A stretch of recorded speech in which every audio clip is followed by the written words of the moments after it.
깊은 바다에 있는 보물선을 찾는다면 어떨까? 한 번쯤 이런 상상 해보신 적 있으신가요?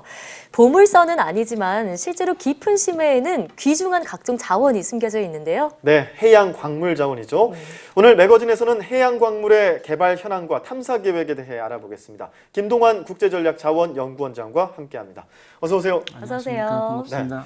광물, 이 광물 하면은 중국을 또 빼놓을 수 없습니다. 네, 그만큼 맞습니다. 우리나라가 이 중국에 의존하는 광물 의존도가 높은 건데 예. 그 의존만 하면 상관없는데 항상 이 중국 때문에 난감한 상황이 발생하고 있어요. 예, 맞습니다. 최근에도 그랬죠. 예, 그렇습니다. 예, 우리나라는 세계 5위의 광물 소비 대국이고요. 예. 또 수요의 92% 이상을 수입에 의존하고 있는 실정이라서 네. 희소금속 수입 문제는 계속 좀 심화되고 있습니다. 예. 우리나라 산업에 이제 필수적이고 핵심적인 희소금속들 수입국 비중은 중국이 압도적으로 1위를 차지하고 있습니다.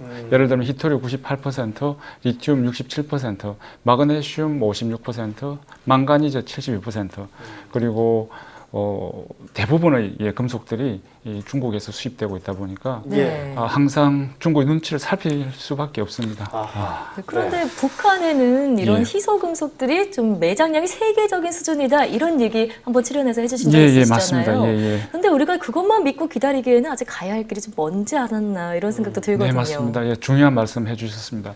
이제 국내 광물자원 관련 공사, 기관, 민간 연구소 등이 매긴 북한 광물자원의 잠재 가치가 무려 3,200조 원에서 1경까지 매겨지는 등 천문학적인 금액에 달합니다만, 근데 이 잠재 가치라는 것이 단지 매장량의 시장 가격을 곱한 단순 추정치일 뿐이고요. 네.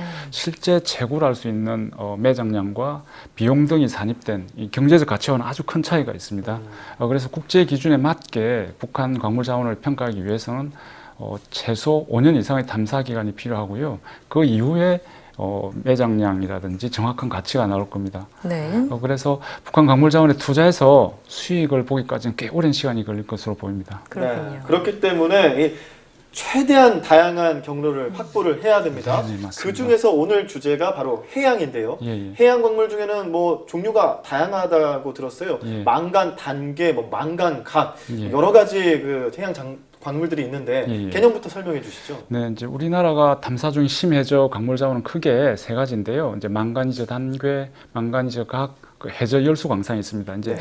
단계와 각이 이제 무엇인지 생소하실 텐데요. 예. 이제 둘 다 광물 덩어리긴 한데 이제 단계는 물론 큰 건 2m까지 있습니다만 오. 대부분 1에서 15cm 크기의 이 둥근 형태로 해저 바닥에 점처럼 이렇게 붙어 있고요. 예. 각은 3에서 한 5cm 두께로 껍질 형태로 그 해저산의 어떤 경사면에 이 아스팔트처럼 이렇게 예. 덮고 있는 그런 형태가 되겠습니다. 그러니까 네. 형태와 매장 위치에 따라서 좀 구분이 된다 이렇게 보면 예, 되겠네요. 그렇습니다. 그럼 앞에 붙은 이 망가니즈는 망간이 많다 이런 뜻인가요? 예, 맞습니다. 망가니즈 성분이 제일 많기 때문인데요.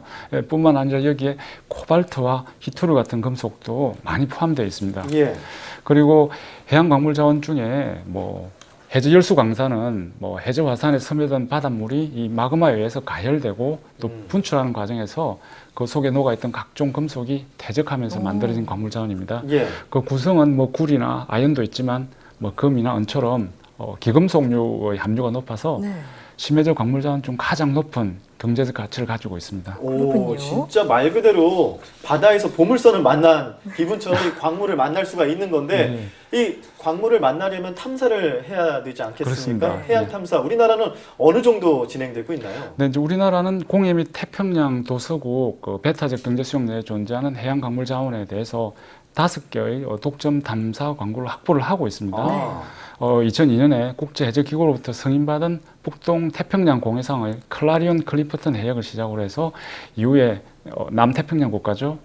피지하고 통가의 배타적 경제 수용 내에 해저열수 광상을 발견했고요. 예. 그다음에 인도양 중앙 해령에 있는 해저열수 광상, 그리고 최근에 확보한 서태평양 공해상의 마젤란 해저 산대가 있습니다. 이것도 승인을 받았고요. 그래서 우리나라가 보유하고 있는 해양 광물 독점 탐사 광고의 총 면적은 11만 5천 제곱킬로미터로 우리나라 면적인 10만 6천 제곱킬로미터보다 넓은 면적을 넓네요. 확보를 하고 있습니다. 네. 예. 그런데 이렇게 태평양과 인도양에서 우리나라가 독점적으로 확보할 수 있는 그런 광구만 해도 5곳이나 된다 이렇게 예, 말씀해 예. 주셨는데 예, 예. 그럼 이곳에서 일어나는 또 자원 탐사 성과는 어느 정도인지 궁금해요. 네, 이제 우리나라는 1983년에 이제 북동 태평양에서 처음 망간지 단계 조사를 시작했는데요. 그 후로 현재까지 꽤 성과가 있다고 볼 수는 있습니다. 예, 예. 우선 국제 해적기구로부터 탐사권을 따는 국가가 몇 되지 않는데요. 이제 우리나라를 비롯해서 중국, 러시아, 브라질, 일본 5개국뿐입니다. 게다가 광종, 세계 광종이 앞서 언급한 망간지 단계 해저열수 광상, 망간지 각에 대한 독점 탐사권 권리 확보는 중국, 러시아에 이어서 우리나라가 3번째입니다. 네. 네네. 특히 2018년 3월에 올해죠. 국제해적기구와 우리나라가 독점 탐사 계획을 체결한 서태평양상의 공해상 마젤란 해저산이라고 있거든요. 그 광구에서 본격적으로 연간 한 100만 톤씩 채굴할 경우에 20년간 총 11조 원의 수입, 광물 수입 대체 효과를 거둘 것으로 기대를 하고 있습니다. 그래요. 야, 그러면 이제 계속해서 이 탐사를 하면 할수록 이 광물들이 예. 저희한테 많이 들어오면 좋겠는데요. 네. 예. 근데 이제 광물을 탐사할 때 예. 사람이 직접 캐는 게 아니라 예. 사실 잠수정을 몰고서 맞습니다. 기계로 하잖아요. 예, 예. 장비가 어느 정도 수준인가요? 지금 현재 우리나라에서 이미 2006년에 세계에서 4번째로 수심 6,000m 해저를 탐사할 수 있는 무인 잠수정 해미레를 개발을 했습니다. 네. 그 한반도 주변을 탐사하려면 2,000~3,000m급으로 충분하지만 그 태평양 해역 수심이 5,000m가 넘기 때문에 수심 6,000m까지 탐사 가능한 고성능 잠수장을 개발을 했습니다. 이건 무인이죠? 예, 무인 잠수정입니다. 예, 예. 또 바닷속을 탐사하는 그 선박이죠. 연구선의 경우에는 현재 보유 중인 탐의 요가 건조된 지 20년이 넘었거든요. 네. 그래서 이를 대체할 5,000톤급의 탐의 사무를 건조 중에 있습니다. 2022년경에 이제 건조가 완료될 텐데요. 네네. 그렇게 되면 우리나라의 자원 탐사 역량이 고도화되고 또 오대양, 대륙붕, 극지 등 전 세계 모든 해역의 심해 자원 탐사와 또 자원 개발에 나설 수 있는 길이 열리게 되겠습니다. 네. 네. 좀 앞으로 이런 심해저 광물 시대에 우리나라가 주도적인 역할을 했으면 좋겠다 이런 바람이 예, 드는데요. 맞습니다. 그러기 위해선 정부가 어떤 지원과 노력을 해야 할까요? 네, 이제 육지 광물 자원도 마찬가지입니다만 심해 광물 자원 또한 정부뿐만 아니라 민간 부분의 해양 광물 자원 개발 참여 확대 및 투자 활성화가 반드시 이루어져야만 많은 성과가 나오게 됩니다. 네. 그러기 위해서 민간 부분의 참여를 이제 끌어내기 위해서 해양 광물 자원 개발 설비 투자의 세액 공제라든지 어떤 정부의 좀 전폭적인 지원이 있어야 하고요. 네. 한편으로는 현재 해양 광물 자원 개발 분야에 전문 인력이 100여 명에 불과할 정도로 아주 미약한 실정입니다. 예. 그래서 전문 인력 양성에도 좀 집중해야 될 것으로 보입니다.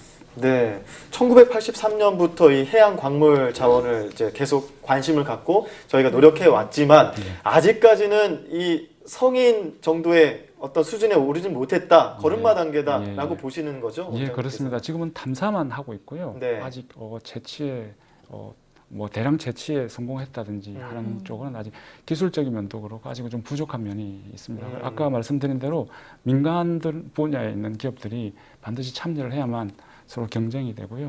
예. 그래서 좀 개발 속도가 올라가지 않을까 그렇게 판단을 하고 있습니다. 네, 그렇군요. 해양 광물 자원 역시 전문 인력도 이 100여 명 정도밖에 되지 않는다고 합니다. 많은 투자와 또 인력 양성이 필요해 보입니다. 지금까지 김동환 국제전략자원연구원장과 함께 이야기 나눠봤습니다. 오늘 말씀 고맙습니다. 고맙습니다.